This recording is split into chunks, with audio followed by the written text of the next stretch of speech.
আমার চোখটা পুরো ভালোই ছিল, আমি সে টিকটক করার সময় ঝান্ডু বাম লাগিয়ে লাগিয়ে। গুড মর্নিং বন্ধুরা, আজ সকাল সকাল ঘুম থেকে উঠে চলে এসেছি ছাদে, কারণ আজ আমি এক নতুন জার্নি স্টার্ট করতে চলেছি। ভিডিওটা স্টার্ট করছি এখান থেকে, তোমরা সাথে। হ্যালো বন্ধুরা, আমি দিশাদি বর্মন আছি। সকাল সকাল রেডি হয়ে চলে এসেছি স্টেশনে, কারণ আমি যাচ্ছি শ্যামনগর। শ্যামনগর কেন যাচ্ছি সেটা তোমাদের একটু পরে বলছি। তার আগে আমার জীবনের একটা ছোট্ট গল্প তোমাদের সাথে শেয়ার করি, যেটা কিনা আমার জীবনে ভীষণ ইম্পর্টেন্ট। দেখো, বেসিক্যালি আমি একজন মেকআপ আর্টিস্ট, বাট আমি বেকার কারণ হচ্ছে আমি কোনো কাজবাজ পাই না। তো এটা ভেবে ভেবে আমি ডিপ্রেস হয়ে পড়ছিলাম। তো তখন আমার দাদা আইডিয়া দিল যে তুই ইউটিউবে চ্যানেল খোল। বাট ইউটিউবে চ্যানেল না খুললাম, বাট কি আপলোড করব?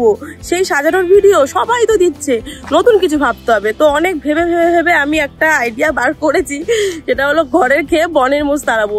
হ্যাঁ, ভাবছো তো কি? দাঁড়াও বলছি, শোনো। দেখো, আমি তো আমার প্রোডাক্টে প্রচুর ইনভেস্ট করে নিয়েছি, যেগুলো কিনা আমার দাদাই টাকা দিয়েছে আমাকে কেনার জন্য। তো ওইগুলো তো ওয়েস্ট হবে, তো কত নিজে ব্যবহার করব। তো ভাবলাম যে নতুন কিছু ভাবা যাক, এই প্রোডাক্টগুলোকেই কাজে লাগানো যাক। তো আমি নতুন নতুন শহরে গিয়ে, তাদের বাড়িতে গিয়ে নতুন নতুন মেয়েদেরকে সাজাবো, সেইগুলোই আমি তোমাদের সাথে শেয়ার করব। এই যে জার্নি, একটা জায়গায় যাচ্ছি, কি কি হচ্ছে, সেইগুলো নতুন কিছু হবে। তো ভাবলাম তোমাদের সঙ্গে এটাই শেয়ার করি। তো এটা আমার ফার্স্ট ব্লগ, জানি না ভালো হচ্ছে কি খারাপ হচ্ছে, বাট রিকোয়েস্ট রইলো পুরোটা দেখো।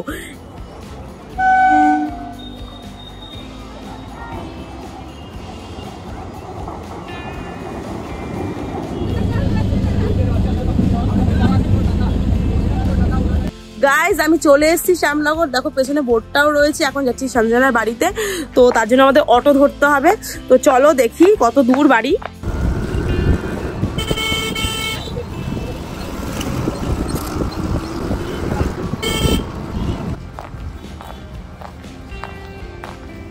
এই তো আমরা চলে এসেছি।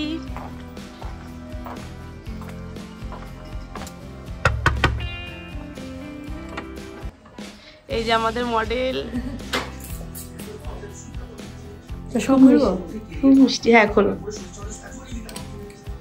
ভীষণ মিষ্টি। আচ্ছা, চলো স্টার্ট করি এবার। সবার প্রথমে সঞ্জনাকে লেন্স পরিয়ে নিলাম। লেন্স পরার সাথে সাথেই ওর চোখ থেকে জল পড়া শুরু হয়ে যায়। এরপর ওকে একটু সময় দিলাম। তারপর ওর ফেস ক্লিন করে নিয়ে নিভিয়া সফট ময়শ্চারাইজার অ্যাপ্লাই করলাম। এরপর আবার গুড ভাইবসের ফেশিয়াল অয়েল অ্যাপ্লাই করলাম। এরপর আই মেকআপটা করে ওর স্কিন কারেকশন করে নিলাম। যদিও ওর স্কিনে বেশি কিছু প্রবলেম ছিল না, এবার ফাউন্ডেশনটা অ্যাপ্লাই করে নিচ্ছি। পুরো ফেসে ঠিক এইভাবে ফাউন্ডেশন অ্যাপ্লাই করলে ফ্ললেস একটা বেস তোমরা পেয়ে যাবে।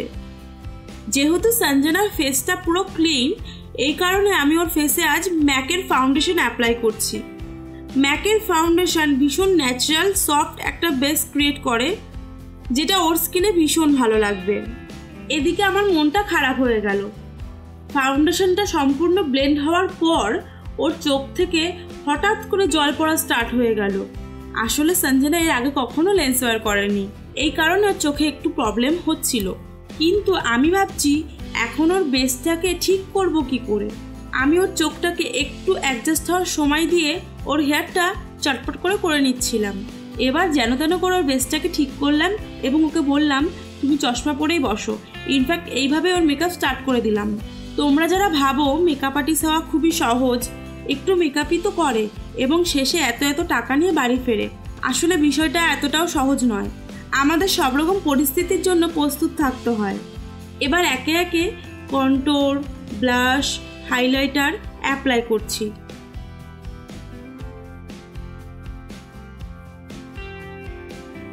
এবার চলে এলাম সব থেকে ইম্পর্টেন্ট পার্টে, কলকা, যেটা ছাড়া বাঙালি ব্রাইড অসম্পূর্ণ। যেহেতু রিসেপশন ব্রাইড, সেহেতু ছোট্ট করে একটা কলকা আঁকলাম।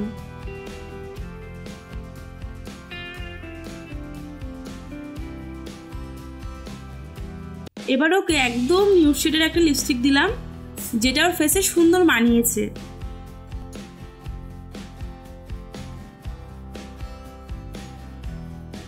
সবার শেষে আইল্যাশ দিয়ে ওর লুকটাকে কমপ্লিট করলাম। এবার ওকে শাড়িটা পরিয়ে গয়নাগুলো পরিয়ে দিলাম।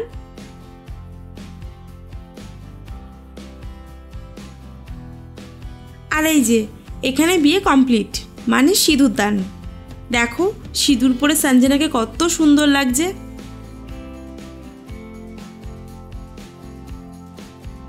এবার সঞ্জনার কাছে শুনবো ওর কেমন লেগেছে। ভিডিওর নিচে তোমরা জানিও কিন্তু ওর লুকটা তোমাদের কেমন লেগেছে। এই যে আমাদের মডেল সঞ্জনা, তো ওর কাছে শুনে নেবো আজকে ওর কেমন লাগলো সেজে। খুব ভালো লাগলো, খুব মজা হলো, কাঁদতে কাঁদতে আমার রাত দেখতে উঠেও গেল। এই আমরা এখন ওর বাড়ির থেকে বেরোলাম। দেখো সাজাতে আসানো মানে সারাদিনে খাওয়া দাওয়া সব বন্ধ, ঠিক আছে, যে ব্রাইড হোক আর মডেলই হোক। তো অবস্থা খারাপ। সকালবেলা আসার সময় মা দুটো খাইয়ে দিয়েছিল, ব্যাস ওটুকুই, দুপুরে খাওয়া হয়নি। এখন বিকেল বাজে 5:30, আমরা এখন কেক খেতে যাচ্ছি। অটো দাঁড়িয়ে আছে, একটা অটো আমাদের জন্য দাঁড়িয়ে আছে। এখন স্টেশন যাবো।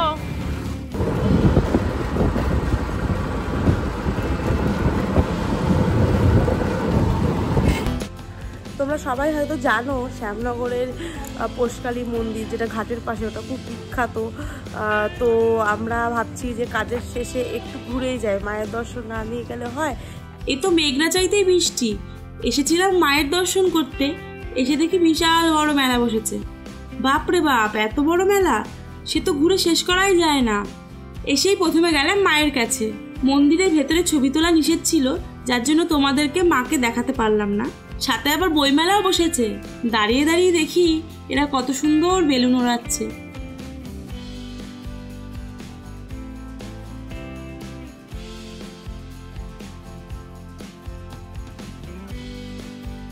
এদিকে আমরা একটু চটপটি মাখা খেয়ে নিলাম। সবার শেষে গঙ্গা দর্শন করে চললাম বাড়ির পথে, অর্থাৎ স্টেশনে ট্রেন ধরার উদ্দেশ্যে। শান্তিপুর লোকাল ধরে যখন বাড়ি ফিরছি, শরীরে আর কোনো এনার্জি নেই। আজ হেঁটে হেঁটেই সব এনার্জি লস করে ফেলেছি, সঙ্গে আবার এই বড় একখানা ব্যাগ। সব মিলিয়ে আজকে দিনটা ভালোই কাটলো। তোমাদের সাথে দেখা হবে আবার পরের ব্লগে।